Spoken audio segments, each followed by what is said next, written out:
When I went into prison, I had no idea about the sex lives of prisoners, but over time it became more apparent to me.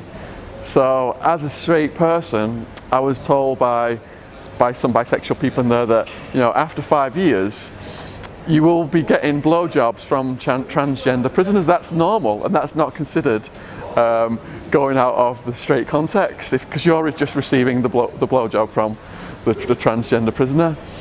Fortunately for me, I did meet some transgender prisoners, but I had a lady who was visiting me as well. And even though it got to the point where I actually contemplated what it would feel like, because there was one transgender prisoner who'd cut her, I'm going to say her because it's disrespectful to call the trans prisoners he. She had cut her man parts off, and she looked like a pretty Italian woman. So I was thinking, you know, what's the harm in that? But I had a woman visiting me, and she managed to pull me back from crossing that line. Now, the transgender prisoners I made friends with basically told me about all the stuff that was going on in there. They said, you know, even some of the most butch men in there who pretend to be homophobic are the ones who are really getting down with the transgender prisoners and getting the blowjobs and whatever. But that's not all. There is male prostitution.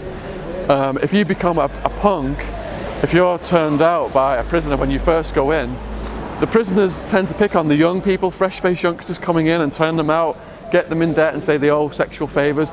And once that person's turned out, then they rent them out to other prisoners as prostitutes. You know, they'll make them clean their toilets and stuff like that. There are different methods of satisfying yourself as well, because prisoners say after they use their right hand for so long, they'll go over to the left hand. It's a whole new feeling.